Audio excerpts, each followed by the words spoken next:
जय श्री राम दोस्तों। आज हम जानेंगे इस वीडियो में अयोध्या राम मंदिर की हिस्ट्री और राम मंदिर जहां बना है उस जगह की हिस्ट्री के बारे में जानते हैं। पर इससे पहले हम अयोध्या राम मंदिर के पीछे की कहानी जानते हैं। अयोध्या में राम मंदिर का निर्माण दशकों पुरानी हिंदू राष्ट्रवादी प्रतिज्ञा को पूरा करता है। अब आप ये सोच रहे होंगे कि राष्ट्रवादी प्रतिज्ञा क्या है। राष्ट्रवादी प्रतिज्ञा यह एक विश्वास है जिसमें एक समूह है इतिहास, भाषा, परंपरा, संस्कृति और जातिवादी के आधार पर लोगों को एकत्रित करते हैं। अब कई हिंदुओं का मानना है कि बाबरी मस्जिद मुस्लिम आक्रमणकारियों द्वारा एक मंदिर के खंडरों पर बनाई गई थी जहां हिंदू भगवान राम का जन्म हुआ था। जहां मंदिर के निर्माण के आंदोलन ने सन 1990 के दशक में भाजपा को राजनीतिक प्रमुखता में लाने में मदद की। आइए अब आपको इतिहास में लेकर चलते हैं। आइए तो हम हमारे मेन मुद्दे पे चलते हैं। अयोध्या में राम जन्मभूमि और मस्जिद बनने से शुरू हुआ विवाद।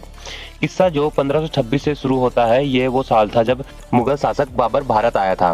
उसके 2 साल बाद बाबर के सेनापति मीर बाकी ने अयोध्या में एक मस्जिद का निर्माण किया। ये मस्जिद उसी जगह बनाई गई जहाँ भगवान श्री राम का जन्म हुआ था। बाबर के सम्मान में मीर बाकी ने इस मस्जिद का नाम बाबरी मस्जिद रख दिया। ये वो दौर था जब मुगल शासक पूरे देश में फैल रहा था। मुगलों और नवाबों के शासन के दौरान 1526 से 1853 तक इस मामले में हिंदू बहुत ही मुखर नहीं हो पाए। 19वीं सदी में अंग्रेजी हुकूमत प्रभावी हो चुकी थी, जिससे मुगलों और नवाबों का शासन कमजोर पड़ने लगा। इस दौर में ही हिंदुओं ने यह मामला उठाया और कहा कि भगवान राम के जन्म स्थल पर मंदिर को तोड़कर मस्जिद का निर्माण करवाया गया है। फिर इसके बाद रामलला के जन्म स्थल की वापस पाने की लड़ाई शुरू हो चुकी थी। आइए अब आपको इस मामले में हुई पहली एफआईआर पर लेकर चलते हैं।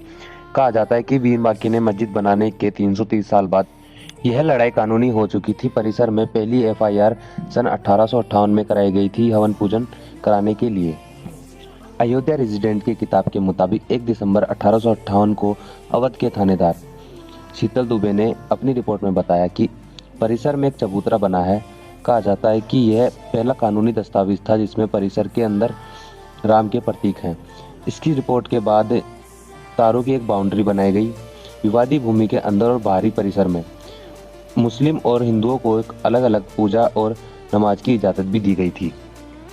अब बात आती है पहली एफआईआर के 27 साल बाद, जब यह मामला पहली बार अदालत पहुंचा सन 1885 में।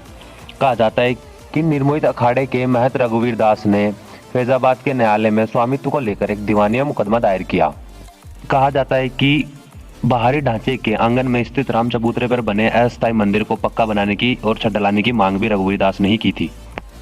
जब इसके बाद जज ने फैसला सुनाया तो कहा कि हिंदुओं को पूजा अर्चना करने का अधिकार तो है, लेकिन वह जिला अधिकारी के फैसले से बंधे हुए थे। वह मंदिर को पक्का बनाने और छत डलाने की अनुमति नहीं दे सकते थे। अब बात आती है मूर्तियों का प्रकटीकरण। एक और जहां देश भर में अंग्रेजों के खिलाफ आंदोलन चलाकर आजादी लेने की मुहिम जारी रही, वहीं कहा जाता है कि दूसरी ओर राम जन्मभूमि की लड़ाई भी जारी रही।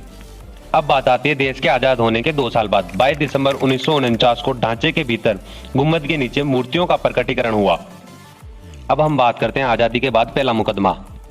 कहा जाता है कि आजादी के बाद पहला मुकदमा हिंदू सभा के सदस्य गोपाल सिंह विशारद ने 16 जनवरी 1950 को सिविल जज फैजाबाद की अदालत में दायर किया था। विशारद ने ढांचे के मुख्य गुम्बद के नीचे स्थित भगवान की प्रतिमाओं की पूजा अर्चना की मांग की थी।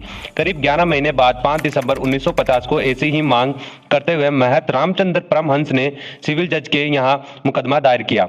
मुकदमे में दूसरे पक्ष को संबंधित स्थल पर पूजा अर्चना में बाधा डालने से रोकने की मांग की गई। कहा जाता है कि 3 मार्च 1951 को गोपाल सिंह विशारद के मामले में न्यायालय ने मुस्लिम पक्ष को पूजा अर्चना में बाधा न डालने की हिदायत दी गई थी। ऐसा ही आदेश परमहंस की तरफ से दायर मुकदमे में भी दिया गया है।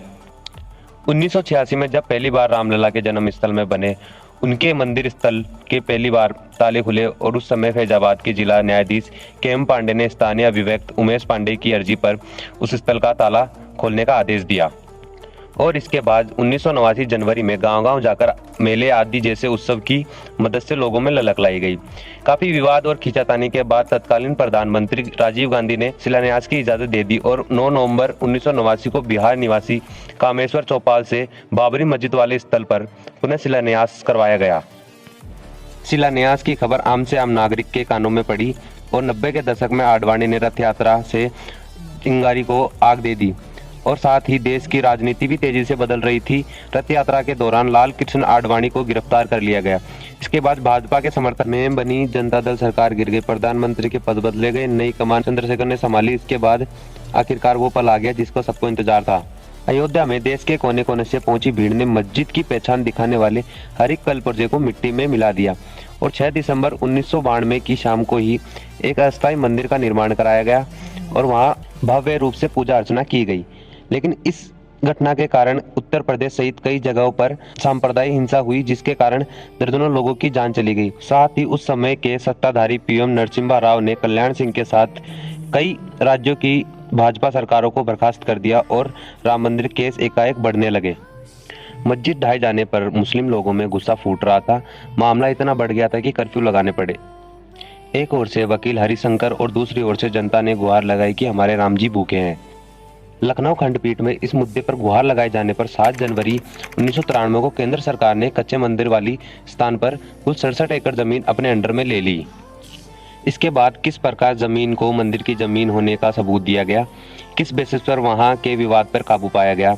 मुस्लिम समुदाय ने अगेंस्ट में केस लड़ा तो उन्होंने ये केवल मस्जिद ही थी, इस बात के सबूत में क्या क्या दिखाया। किस प्रकार ये पूरा मामला प्राण प्रतिष्ठा तक पहुंचा है, जानेंगे इसी वीडियो के पार्ट 2 में। तो सब्सक्राइब करके बेल आइकन दबा लीजिए पार्ट 2 के लिए। मिलते हैं पार्ट 2 में। जय श्री राम।